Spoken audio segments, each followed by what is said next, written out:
Magandang araw mga Lods. Nandito kami ngayon ni GR, kasama ko sa Libertad Bagsakan Market, Bacolod City. May generator kami ding old model nga generator, gandar sa, pero hindi siya nagpa-power. Wala siyang output power na 220 volts. Saka siguro mas mabuti na magtingin muna tayo sa mga gulay dito. Ito marami. So ito mo mga Lods, nag-una ako dito sa sa generator motor niya. Binuksan ko yung takip. Tinignan ko muna ang connection papunta sa regulator. At saka ito simple lang. Pure wires lang yung connection niya papuntang regulator. Suspicious ko dito ay yung EBR niya lang yung sira. I-testing ko mamaya. So ito pala yung pulang wire. Ito galing ito sa EBR. At saka itong itim, dalawang wire dito sa loob.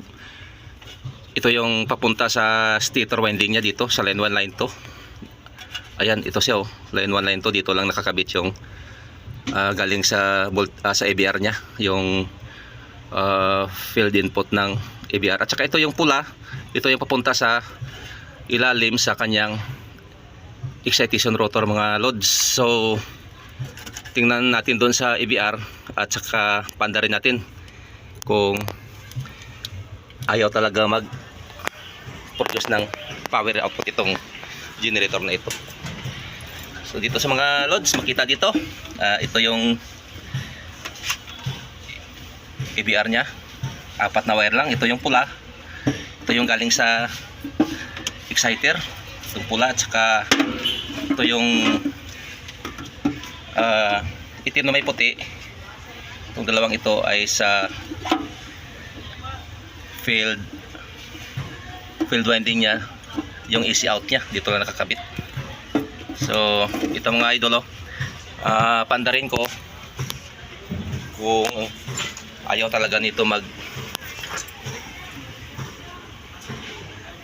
bigay ng power output dito. So ito mga idol, dahil sira na rin ito yung module panel nya, yung ignition nya, so nag-bypass lang muna ako. At ito yung ginawa ko, mag-direct lang muna ako mga idol.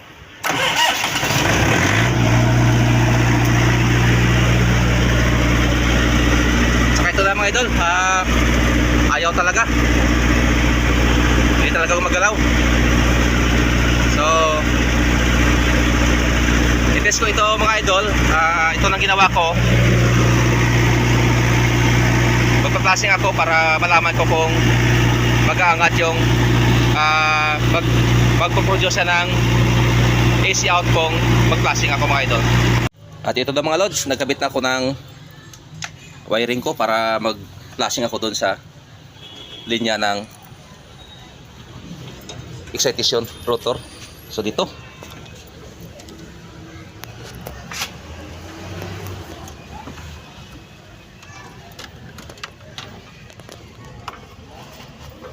tanggalin ko muna tong mga wire na to. Dito natin malalaman kung sira talaga ang EBR. So ito, tanggal na. Ito, medyo itago natin ito dahil mayroon itong mamayang voltage power pag umandar, pag maplasingan na yung ang excitation rotor niya mga Lods. So ito, ang pulang wire, positive negative.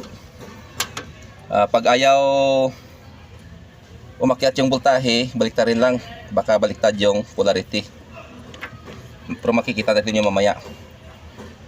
At ito, umi-ignite siya.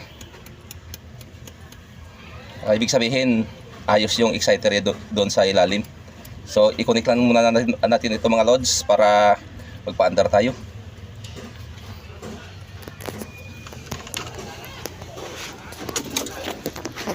Malalaman natin mamaya kung saan ang sira nito, EBR ba o yung generator motor nya. So ito na, ito tayo sa panel. So ayan, Ito si Idol.